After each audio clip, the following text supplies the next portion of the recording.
Well, some gusty north winds making themselves known, and it's ushering in some Canadian air into the valley as we get ready for really the bookend weekend of our summer here on our Labor Day weekend. Trees are waving around in those winds in the Devil's Lake Basin, thanks to our friends at Home of Economy for providing us with that view.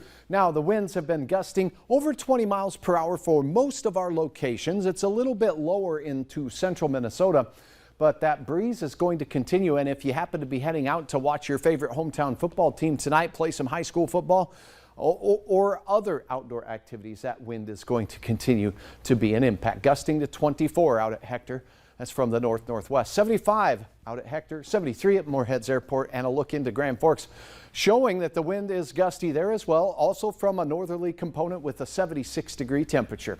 Elsewhere, we have low to mid-70s in eastern North Dakota. Get into central North Dakota. It's a little warmer in Bismarck, but still in the 70s. We've pushed all of those 80-degree temperatures in the dark reds well to the south. The coolest air here in northwest Minnesota from Bemidji and Thief River up into the Roseau area. It's in the low 70s there as well. You can see the clouds streaming through, but there's only a few of them. Most of us are enjoying crystal clear skies in our area. We'll point out here in a moment why that will be a big deal, because as we look off to our areas upwind from us, we see nothing on the horizon weather-wise. So our skies will remain clear. That'll be a factor through many of our weekend days. We do have some showers and thunderstorms rumbling through parts of Missouri. We have a big-time storm here, Tropical Storm Javier, working its way towards the Baja Peninsula out there. For us, if you're heading outdoors this evening, you can count on the Blue Arrows to provide you with that 15 to 25 mile per hour wind through sunset. Then it starts to taper off.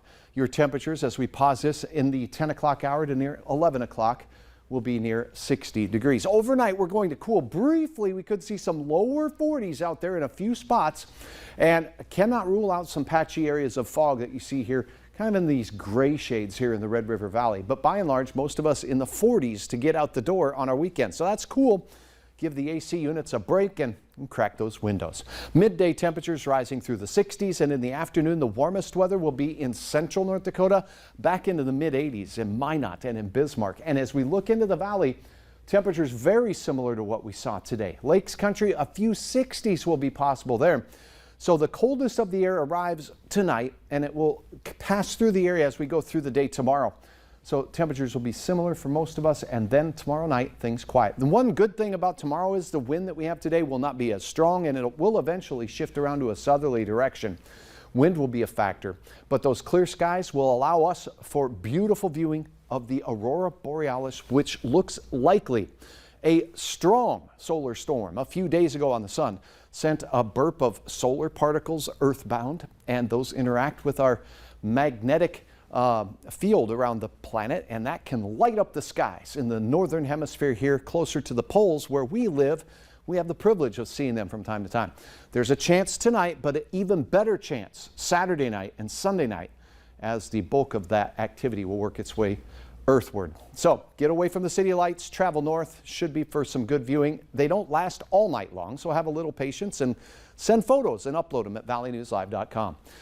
Near 50 to start in Fargo-Moorhead, mid-70s in the afternoon. Your hometown forecast shows a lot of mid-70s in eastern North Dakota. The coolest spot in Beltrami County, where we'll have some low 70s, I should say. Margie, thanks for your photo here on the lake. Beautiful conditions for lake weather, especially on Saturday with the light winds. We do warm things up, but that wind is going to return, making that water skiing a little bit choppy there for you, Justin.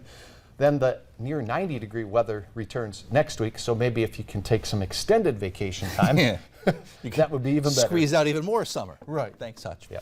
Up next, see how a drug developed for smallpox could help people suffering from monkeypox.